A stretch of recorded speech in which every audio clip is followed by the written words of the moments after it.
cleaning house right now. They're getting so many kills. More units are just streaming in. It's a never-ending swarm of oranges moving across the map. The mines are trying to buy, but everything's too late. More Marines coming in here, but they just don't seem like they have the upgrades they need to right now. It's 1-1 Lynx versus 1-1 Bio, but there's just too much, and this is kind of the power of this fast 4-base style. And there's the GG from Rev Rain and Jouja takes it for XT. So what does that bring him to? A 2-0 lead. Yeah, XT impressive. definitely cleaning house here. It's 2-0, as you mentioned. It looks like Underrated is gonna have to, at least win the next 2 games before taking another loss to even have a chance here. Who would you send up, and what map would you want to play on as Underrated in this position? Well, they just knocked out Whirlwind, which makes it incredibly hard. I would have said a Protoss. Not Whirlwind, Belshare. Protoss and Belshare is pretty powerful, especially with the chokes and things like that. What other maps we get left in the map pool? Ladder maps. People are asking who we are and what we do and some information about us. Sinistran, I'm Shaft, the clanning casting crew. I'm the head caster as well as the organizer and administrator of the group I just mentioned. Josh is actually an Australian caster, leader of 9th Legion. He's also one of my casters at the CECC.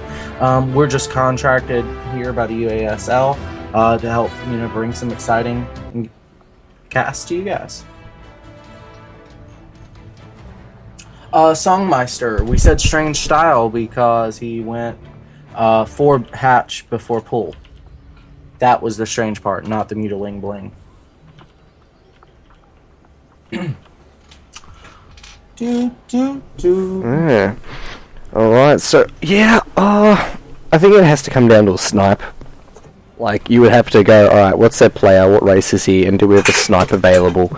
And is he a part of their current active roster that they've submitted to the UASL as well, which could either be an issue. Like, if you've got a lineup that's heavier on Zergs, and none of those Zergs are specifically, like, set up to snipe a certain playstyle or a certain race, then you find yourself in a really awkward position. And does a Zerg want to go up against a mirror matchup? That's oftentimes where Zerg players are like, I'm not a big fan, I hate it.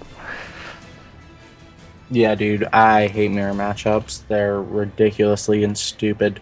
It basically comes down to a war between swarm hosts or brood lords or a combination thereof, where like energy units going up against energy units, and whoever sneezes loses.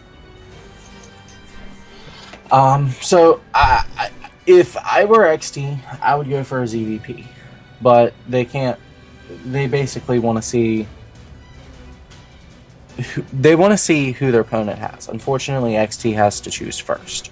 So again, they want to field a player that's solid in all matchups, whereas UR wants their best sniper. They can't afford not to use an ace player at this point.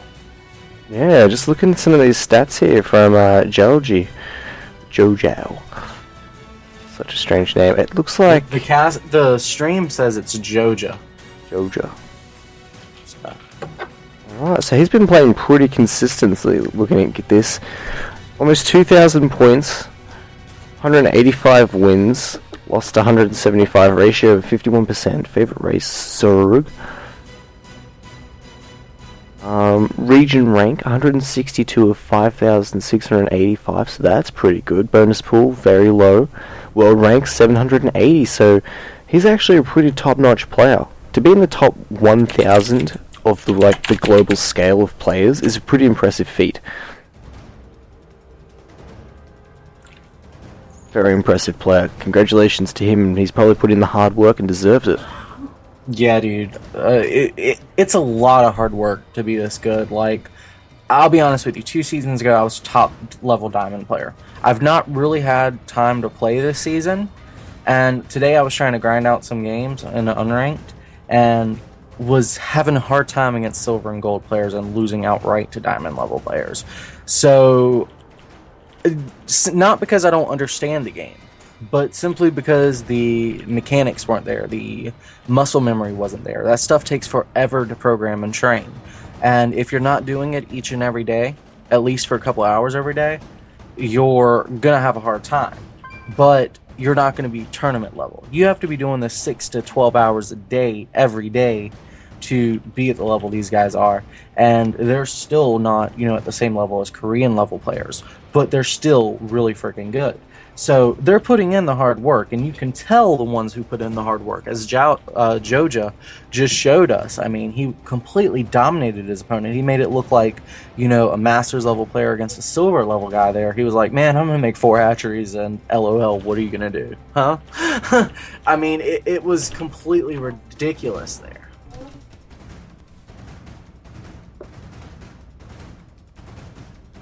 No worries. Well, hopefully this gets set up really quickly. I'm going to take a quick phone call and I'll be back in a short minute. Stay tuned, guys. Absolutely. Well, guys, if you're just tuning in, I want to welcome you to the stream. I see that the viewer count keeps getting higher and higher. That is great for us. Please tell your friends if you're enjoying this. Tweet it out. #UASL. Let everyone know you're watching this. Let them know what you're watching and let them know how excited you are about it. The more people you get out, the more rewards for all of us, because the more viewers we get, the better content we can produce, because, our sponsors give us more. It's great. So, yeah, let your friends know. Tell everyone you know about this, because it helps us out. This is the Union of America StarCraft II Team League. I am Shaft of the Clanic Casting Crew, and we're getting this up as soon as we possibly can. We're waiting right now for Underrated to select player and map. We already know that XTraterrestrials wants to field Cowman. Hi, Songmeister. Nice to meet you. Sonic Boom on BNet. Nice.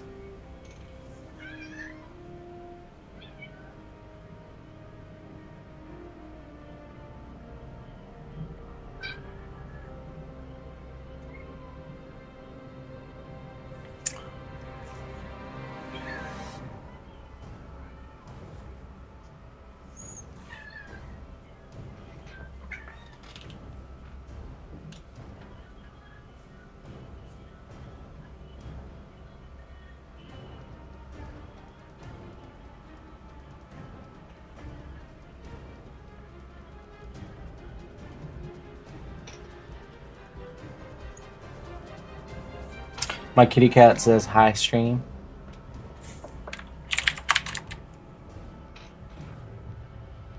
Come on. Say hi to the people. Say hi to the people, Ashes. They're all out there. They're listening. Oh, they're out to get you. Ooh, okay, so this is going to be on Neoplanet S. I'll go ahead and host that up since my dear friend there is taking a poop.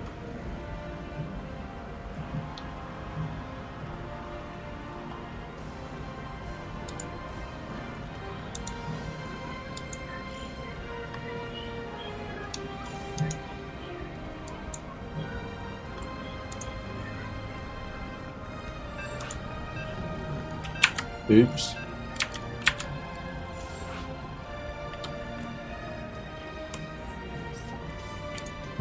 Good job there. Alright, Malcolm, I'm back. You missed me. Good dodge, by the way. Yeah, I see now, but oh god! quick F10 log out. That was a quick poop. Nah, I had a phone call. Yeah, that's what I tell people too. Well, for anyone that was watching the stream, I literally did not move, so unless I've got some kind of futuristic chair where gamers no longer need to leave the current position, it'd be amazing, but doesn't exist as current. It's kind of a fantasy. I mean, you could have a laptop, bro, that you cast from and just kind of be already in position. Oh, that's true. That would be amazing, but sometimes it would be very awkward as well. Like, if you'd ever slip and you kind of just get camera shot of, like, all your junk and everything else, kind of, yeah. Dog, there's no microscope. It's just a camera. You don't have anything to worry about. Oh, God. Remember, I'm the only Shaft. Meet again, chow man. Dude, so I used to have to take off work 2 days a week about a year ago, right? And I told my boss why, because I had to cast. And he asked me what my stream link was. I told him it was twitch.tv/the only shaft. And he used to give me so much shit because he could never remember the URL. He used to say, "It's what now? TV, Twitch, only the shaft?" Yeah. Yeah. Business. Have you had a quick look at the new buffs, we will call them, for StarCraft 2? And Blizzard was kind of like, alright, so we've got some new ideas, and here they are. And I have not. What are the ideas? they want to give Vipers full energy upon respawn, or upon spawning from the lava. They want That is awesome. what else was there? They wanted to change the mech upgrades once again to kind of make mech more viable in the matchup. So that means like they stack better. So when you're buying vehicle weapons and armor, it's just vehicle weapons and armor. For anything mech, just Fuck bam. that. Terran's already OP. And for Protoss, what were they thinking about for Protoss? Oh, there was one more. Overseers having extra speed. Yeah, that's it. The speed in the overseas, which I think is actually a really good one, because I do agree, when you can get flustered as a Zerg player and things are running rampant, like going crazy, and you're like, oh god, I need to do this, I need to do that, and you lose overseas to mines, and then rebuilding them, and sometimes end up catching up to your army, and it can become quite painful to dodge the mines and kind of really see where they're going. And Cam makes an interesting point. He says it's just too difficult to really tech switch as Terran the way Toss and Zerg can. It's interesting because late game, yes, but early game, I feel like Terran has an easier time just because of the ability to switch add-ons so quickly just by flying. Later on, it becomes tedious and hard to micro. But I think that's part of playing Terran. I think that's one of the disadvantages that are built into the race. What are your thoughts on that? yeah, I full-heartedly agree that tech switching as a Terran player is it's just almost improbable. You can't just go, I got 5 racks, I'm gonna go mech. It doesn't work like that, because upgrades, the investment already in the early infrastructure, it doesn't switch around very well, and then what do you do with a bunch of barracks? It just doesn't work. Well, let's go ahead and hop into this game here.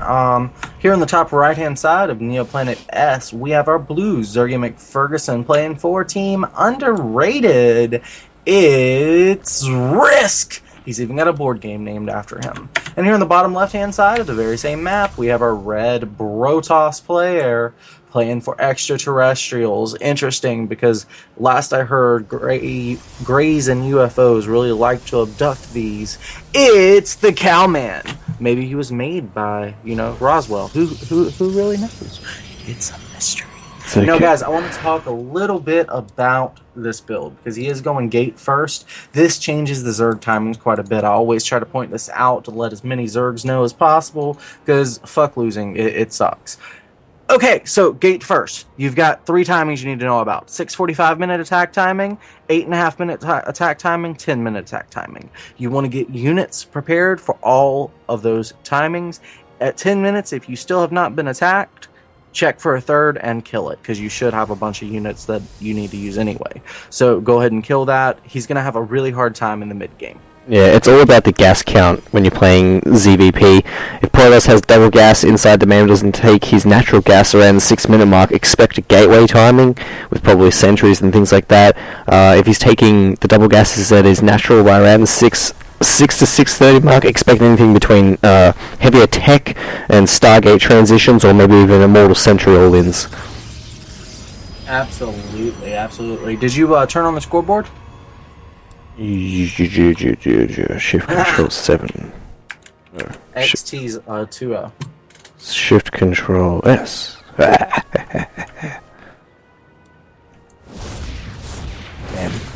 Easy. Oh, first two initial Zerglings getting in here. Gonna like potentially block off the wall. No, Zealot gets out, slice and dice. Made short work of that Zergling, but some scanning information was revealed. You know, he did see the Zealot, did see the timing of the expansion. You know, he's obviously got the overlord a This little tells bit more. him when he wants to get his gas as well, because like I said, you know, he's gonna want to prepare for those timings I mentioned earlier. So he's gonna want to get gas a lot earlier than he would in a Forge first or Nexus first game. As you can see, you know, he still hasn't taken it, so he's being super greedy here. But here we go, 2 gases going down. This is about 45 seconds earlier than you normally would, and then he's actually taking 4 gases at that. Do you think he's going to go Mutalisks, or do you feel like Swarm Host is more viable here? Oh, that would be so interesting. I haven't seen a 2-base muta play out of Zerg in a ZVP in a long time, and that's because Stargate plays have become so much more frequent. If he did this, and it worked out well for him before a large amount of static defense went up for the Protoss player, then it could be very good, but a Roach one, we might even see a massive Lingbane Roach bust. Now that wouldn't surprise me at all, or maybe just a fast Roach push, take a third, maybe do some damage, and then transition out of it. The Zerg player has a lot of options right now, but there's so many gas, like the huge gas bank he's going to start building. I don't know. It's heading towards aggression, but of what kind? Yeah, Banelings seem like they'd be pretty bad in this matchup. Force fields tend to do, you know, kind of hard work against them, but we've got Zealot Sentry Force moving out on the map. There's already a proxy pylon down. So it looks like this is going to be that 8.5 minute timing. They want to target this third, but we don't actually have a third out just yet, which is, again, because Risk has scouted that this is gate first, so he knows that that third has a big bullseye painted on it, and he's just playing a little more cautious than that. Yeah, Chowman's still deciding to commit here. It's like he's trying to catch it off guard, like the moment it goes decide to be built or something. You know, we do have a drone coming out here, and this little pretty drone is hitting oh so close, and he might even just, gets cancellation on it before it even turns to begin to morph into anything. And we've got the Roaches out, and these sentries, they're moving on the creep. I don't like this decision, but he has enough energy for a recall, so he could decide to bug out of it, and he does. So smart move here by the Protoss player. Going to return on home, start following up here with his robotics base, getting his +1, so he could also transition this into a very aggressive timing. Absolutely. I think we'll see him follow up after taking a third around 10.5 minutes. He'll want to do a little bit of a timing attack while getting that up. But he's using Hallucinated Phoenix to find out an idea of what kind of tech his opponent's going, but we don't actually have any high-end tech coming out of him except for Ventral Sacks. He's going Overlord drops. Roachling, Baneling drops. I don't know. Yeah. The thing is, he's up against a Robo Bay, so he doesn't have to worry about Phoenix here. Oh, Risk might even get a nice cancellation here on the third here. Chowman, like, probably a little overextension there with no adequate defense whatsoever, so just get absolutely denied in that position. More Hallucinated Phoenix going out to kind of scout what's going on, sees the Roaches heading towards the natural, but with the amount of force fields he's got here, definitely. But I just want to tap back on to what you were saying before. With Banelings, yeah, force fields cancel them out pretty good, but how do you divert that? You load them up and you drop the Banelings on top of them, then you're doing damage. And that is so much fun. Carpet bombs can be ridiculously strong in this matchup because Protoss units tend to clump up, especially when there's force field involved. But what's really cool and that's going on here is the simple fact that he's left a couple of Roaches here at the third and is continuing to target down probes as well. And dude, he's getting Hydralisk, he's getting +2 missile attacks. This is kind of crazy stuff, dude. Yeah, he's completely neglected to get any kind of carapace, which is interesting, devoting all his money basically into units and offensive abilities for them. And we've got the robotics bay going down, so Colossus probably going to be around 2.5 minutes away from now. He could hit a nice strong timing with his Hydralisks. Now, I want to discuss Cowman's position here. Once he gets a couple of cannons here up at this third and can secure it, he'll basically be out of that mid-game lull I was talking about. We've seen the Zerg putting pressure on him, really containing him, delaying this expansion a good 2 minutes. But at this point, there's not really much the Zerg can do except take a fourth. and try harassment, but he isn't expecting to get any kind of kills. He's spreading creep really well, and I would not be surprised to see him try to hit from a couple of different angles. He may even go ahead and try to do a small roach drop into the main. Yeah, that would be amazing. Commit like 3 or 4 overlords with a bunch of roaches and really start to pick apart the Protoss play, because we all know Protoss like to hit hard, they like to hit direct, so straight up engagements is where they benefit the most from. The army composition generally trades a lot better, so if you can start to do multiple harass like Terran players but with Zerg units, you can see yourself going further and further ahead and gaining further and further leads. Well, we actually have a little bit of a push moving along this north side, but it's going to have to back up to deal with these roaches, and he is feeling much more defensive than he is offensive, but we've got roaches trying to snake their way into the natural. Some will probably go up into the main ramp. Here's a recall, but the problem is the roaches are hugging the recalled units really, really well. That's a position roaches really like. Now, no matter what, because of the sheer number of probe kills, this attack has been completely devastating, and he can just pull the roaches out and go home now. He has killed 25 workers in that single attack there. That was really strong here for Risk. I really like that. So this is a good position for UR, really trying to make their way back into this game. Now, there's even a counterattack more north over here as he's taking a 4th base of his own. Risk just denying bases left, right, and center. So we're essentially going to see a 1-base Protoss versus a 4-base Zerg. Yeah, this map is super notorious for being good for counterattacks, because take a look. You can attack from this route, you can attack this route, and if you want to be sneaky, you can cross over at any point. Yeah. So, really good map. Now the force fields are good here for Chowman, kind of siphoning out as many units as possible, and is pushing his way into the natural. With this many sentries, he could definitely hold a position of power here and kind of keep cutting off reinforcements for a very long time, as there's only 2 hatcheries producing units here. And actually all the vital taking is here, so Chowman doing a fantastic job, and likewise Risk just kind of doing a counterattack. He's inside of his natural doing tons of damage right now, and when the Hydralisk and the Roach Warren decide to go down, what's left? He's going to have to start rebuilding his tech. If he doesn't rebuild his tech, he doesn't have the units to do the counterattack or continue to be offensive, and I think Chowman might have brought this back. He's definitely in a position of note to kind of mention here. Yeah, you are absolutely right there, because Risk does not have the gas to really rebuild any tech. He needs to go ahead and move 3 of his drones over to this other extractor and start trying to get some gas moving here. He is rebuilding the hatcheries, but even with the hatcheries rebuilt, he's going to need a spawning pool to build any kind of Zerglings. He's been in a really winning position this whole game, but this base race is actually really eliminated. These are his only attacking units right here. There must be something else. Oh, he's actually got an army moving around here. So this is actually interesting. It's going to come down to this engagement here. He's going to try to catch I like that. These units were coming down the ramp. That's really, really smart. Well, he's going to intercept the Colossi on its natural path down. If he just 1A's this army, look, he's doing it. But there's an observer here. So is Cowman paying attention? Cowman actually...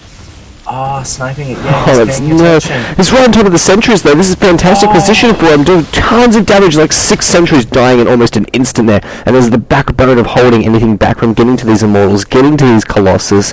And without that... The Colossi is nearly dead. His army is so much significantly weaker now that he lost all his sentries, and here he is, gets a nice big wraparound, all the Hydras and the Roaches on top of the Protoss army, and I think that's GG. And Chowman calls it. Dude, that was like perfect positioning there by our Zerg dude, because I thought for real he had lost it, because he had stopped he had stopped his counterattack into the main there, but the thing is he knew exactly when to recall to defend a position. He knew exactly where his opponent was going to send those Colossi. And really, I think the Protoss could have microed that Colossi and those sentries a little bit better and changed the outcome of that battle just a little bit, but I wonder if it would have been enough. Yeah, that would have been hectic if he'd only... it's just that fine line between macro and micro, and it's kind of just... all of a sudden, he had the units there to really win the game, and then... just that observer was just that little bit faster. If that Colossus had just been, oh shit, there's a bunch of units, they'd pull back. he wouldn't have lost anything. If he hadn't have lost anything, he probably just could have won. Like, he had anywhere between 15 to 20 force fields. With that being the backbone behind, as the buffer between the Colossus and the Immortals, he definitely could have weeded down that Roach Hydra army, especially when the tech wasn't being rebuilt. He'd lost the Spire, he'd lost his spawning pool, he'd lost everything in the main, none of that was being rebuilt.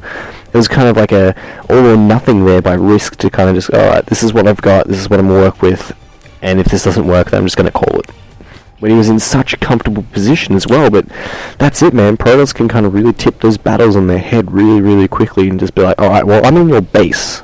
How about that? I feel like ZVP is really Zerg favored right now. I'm going to be completely honest. Risk actually saying that this is his first win in a clan war. He's been gone for 3 weeks, and the last time he did a clan war, he dumped and did really bad. So he's got an adrenaline rush right now, and he is completely super amped. It's awesome to hear. Congratulations, dude. Congratulations. Yeah, well, that's just it. So you are bringing it back. So currently 1-2 in favor of XT right now. And I'll go ahead and update them scores. Haha. And hopefully we'll get you trained on the end-game scoreboard. Oh yeah, Control Shift numbers. Easy. Indeed. Alright guys, so stay tuned. We're going to be running a small little break as we set up the next day game, so feel free to listen to some music and mellow out. Don't forget to share this with all your friends, and if you have any fan favorites within these two Premier Division teams, then feel free to shout at them and get it going on Twitter, Facebook, hashtag it. UASL. Yeah, go nuts, guys. Yeah, absolutely. And, I'm sure it's 9:30 here, maybe 8:30 some places. Go get you some pizza, some nachos, a little bit of beer. Whatever floats your boat. Go get it. Stock up, plenty of supply. It's a great night. You're watching plenty of StarCraft. Why not have a little extra fun? Nachos and cheese. Mm-hmm.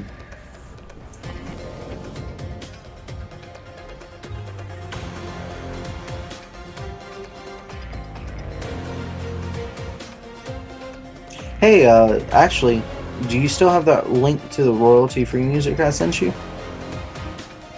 SoundCloud. But no, I do not have it. Audio. Play some stuff by them. Can you relink it? My Skype seems to have done this thing, right, where if I don't sign on every day, it just deletes everything. See if that gets you to it.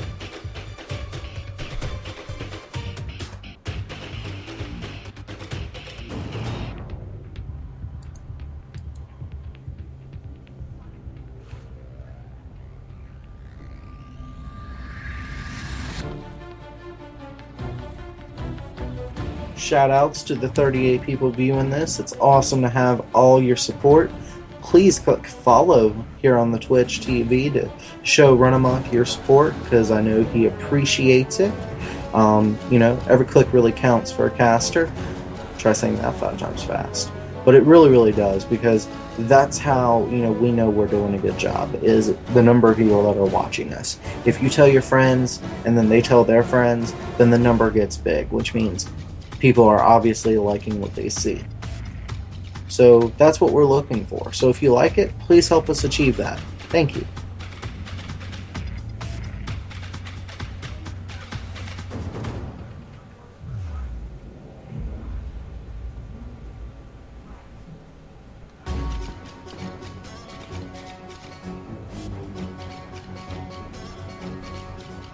We just reached a 40 mark. Awesome. Still telling your friends, I see. Thank you very much. For those of you just tuning in, this is the UASL, the Unions of America, StarCraft 2 Team League.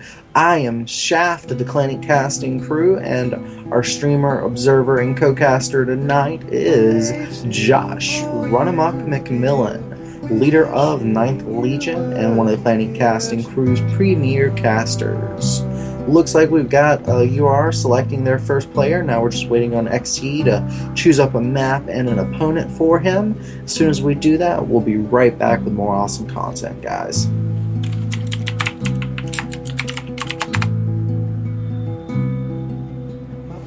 always turn.